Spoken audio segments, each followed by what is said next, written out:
Bonjour à tous. Dans la vidéo d'aujourd'hui, je vous propose deux thématiques. La première, on va se refocaliser sur le S&P 500 et je vous montrerai deux périodes assez critiques de formation de top qui sont les périodes de 2000 et 2007. Donc on verra dans quelle mesure on peut comparer ces périodes de formation de top avec la période actuelle. Ensuite, on fera un petit point sur ce qui s'est passé au mois d'octobre avec une rotation sectorielle majeure. Donc là, je me focaliserai plutôt sur les indices européens. Donc premier élément, c'est un petit focus sur le signal de vente en MACD mensuel. Donc focus que j'ai fait dans le daily de mercredi dernier. Donc là, ce qu'on peut voir, c'est qu'en fin du mois d'octobre, on a eu un signal vendeur MACD. Ce qu'on peut noter sur ce graphique-là, qui remonte aux 20 dernières années, c'est que c'est un phénomène qui est assez rare, qui est arrivé à peu près une dizaine de fois, même moins en 20 ans.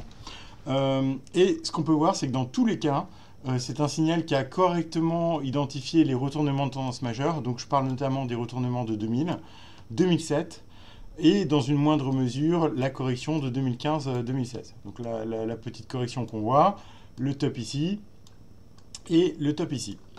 Ce qu'on peut voir également, c'est que les signaux n'ont pas été tous bons.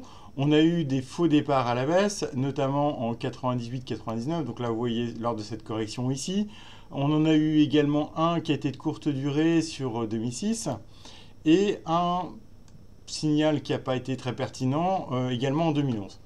Donc ce qu'on peut voir, c'est que dans 50% des cas, le signal de vente MACD permet d'anticiper un vrai retournement de tendance. 50% des cas, c'est quand même une probabilité assez forte. Et ça veut dire qu'on est dans une période un peu critique après plusieurs années de bull market. Donc on a un marché qui commence à s'essouffler, qui commence à montrer des signes de formation de top.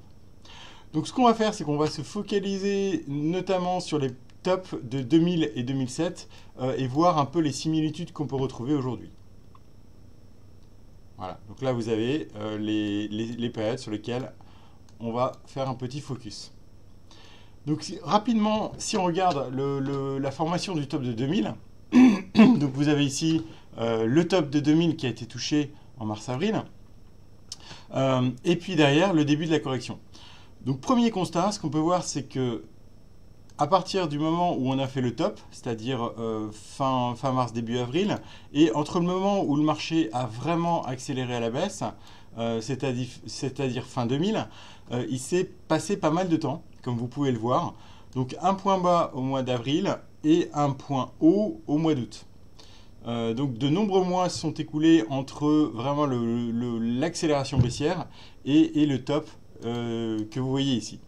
Donc tout ça pour vous dire quoi? Pour vous dire que même dans un scénario de top majeur, généralement, un marché, surtout aux États-Unis, ça met du temps à tourner. Donc ce qu'on peut voir, c'est qu'après la correction initiale, donc celle qu'on a vue en mars-avril, on a quand même des gros retracements, puisque là vous avez le 61.8, donc on est revenu chercher très rapidement le 61.8. On verra dans quelle mesure c'est très intéressant par rapport à ce qui se passe aujourd'hui. Et on voit que même entre le top de mars-avril et le top du mois d'août, on a eu très peu d'écart en termes de niveau. C'est-à-dire qu'en fait, l'indice au mois d'août avait retracé plus de 76,4 de ce mouvement baissier du mois d'avril-mai. Voilà, donc un processus de top qui avait duré à peu près 6 mois. Voilà, 4-5 mois. 6 mois. Si on regarde maintenant ce qui s'est passé en 2007, un scénario qui est assez similaire, c'est-à-dire en fait ce qui est assez intéressant de voir à la fois en 2000 et en 2007, c'est que le top se fait généralement sur une accélération haussière très puissante, c'est-à-dire qu'on va chercher tous les stops sur les shorts. Là vous avez ça ici. On a également connu ce phénomène en fin 2007 où généralement sur le top on fait un faux breakout et puis on revient dans le range. Derrière, ce qu'on peut voir, c'est qu'en 2007, la correction a été s'est amortie de manière plus rapide. On a eu une première phase de correction en octobre-novembre, un squeeze un peu comme en 2000, donc sur la période que je mentionnais ici, donc un squeeze haussier qui a été très puissant, encore une fois, avec un indice qui retrace à peu près 68% de sa baisse initiale. Donc là, on voit que la correction est partie très vite. Donc un squeeze qui a déboussolé pas mal de gens. Ça a déboussolé à la fois les longs et les shorts. Et puis derrière, une amorce de la vraie correction, une fois que les shorts s'étaient coupés et une fois que les longs avaient reloadé des actions sur la fin 2007. Donc on voit que ce mouvement d'accélération baissière sur le mois de janvier a surpris la majorité des investisseurs. Aujourd'hui, si on fait un petit focus sur ce qui se passe en ce moment, donc on voit qu'on a le fameux faux breakout qui a eu lieu au mois d'août, donc on dépasse les tops. C'est interprété par les haussiers comme un signal d'achat, donc franchissement des précédents sommets. Les baissiers sont effectivement en panique, donc se coupent. Et puis on voit qu'une fois que tout le monde est repassé haussier, on a un décrochage et réintégration du range. Donc là, ce qui s'est passé en octobre, c'est typique d'un mouvement psychologique de panique. On l'a vu, ça a été très très violent. Et une fois que les investisseurs ont paniqué, que les shorts ont accru leur position, on a un squeeze. Donc c'est ce qu'on a vu depuis une semaine. Et on a le fameux squeeze qu'on a observé en 2000 et 2007, à savoir un retracement assez important sur 61,8. Donc voilà pourquoi, d'un point de vue technique, j'envisageais éventuellement, en cas de rebond, un retracement de 61,8, donc c'est fait. Donc ça ne veut pas dire que le marché va replonger directement, comme on l'a vu en 2000. Si je vous compare à 2000, on est peut-être ici, voilà, dans un scénario de top, ou on est ici, voilà, si on regarde un peu en 2007. Donc on voit quand même que dans tous les cas, après le rebond récent, le S&P est quand même dans une position assez inconfortable. Je dirais même que pour quelqu'un qui cherchait à vendre les rebonds, on arrive sur le point, on arrive sur les niveaux de vente. Voilà, donc le risque, c'est quoi à l'heure actuelle pour des gens qui sont vendeurs sur le niveau actuel? C'est d'avoir soit une poursuite dans la longueur de ce processus de top jusqu'au mois de décembre. Et si on fait une similitude avec ce qui s'est passé en 2007-2008, une accélération baissière en mois de janvier 2019.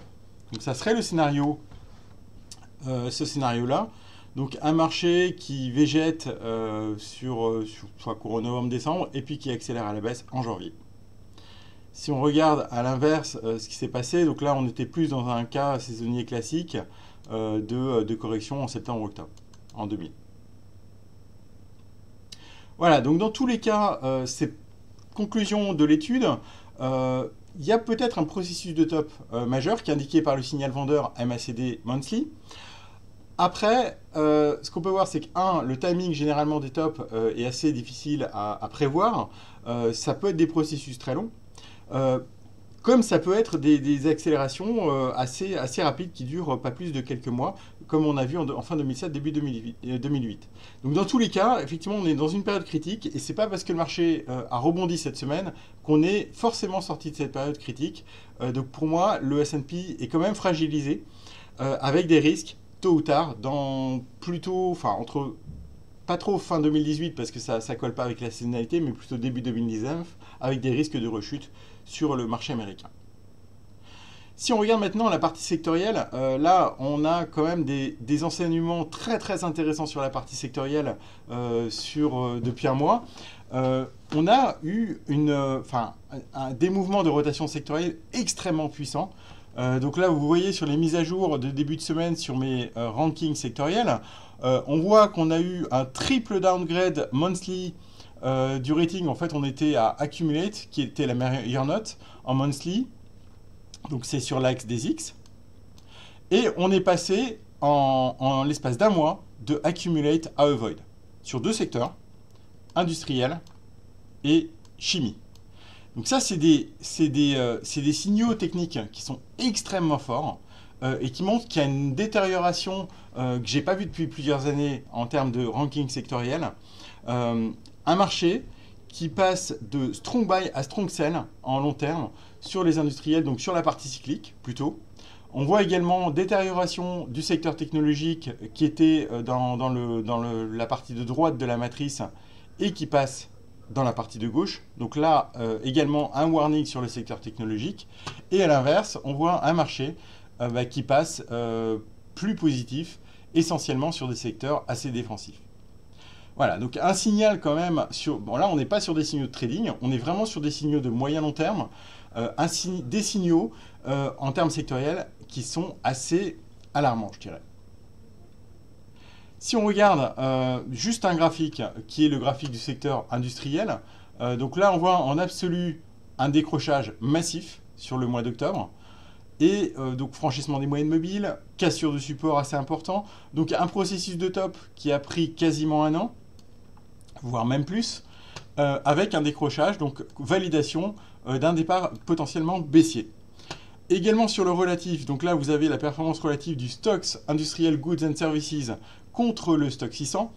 Donc on voit également un décrochage du relatif, franchissement de support très très important, puisque là on casse toute la tendance haussière, toute la dynamique haussière depuis 3 ans, même plus. Franchissement de la moyenne mobile de 100 jours qui était en soutien depuis fin 2015. Donc là, un signal extrêmement alarmant sur le secteur industriel. Et de ce point de vue-là, pour moi, le rebond actuel, c'est ni plus ni moins qu'un rebond après une situation de survente massive. Mais compte tenu de la détérioration, comme je vous ai montré, des indicateurs de fond, de la tendance de fond, moi, maintenant, dans ces conditions-là, je mettrai plutôt à profit le rebond des industriels pour alléger les positions et réduire l'exposition à ce secteur qui devient risqué d'un point de vue moyen terme. Bonne fin de semaine à tous et excellent trading.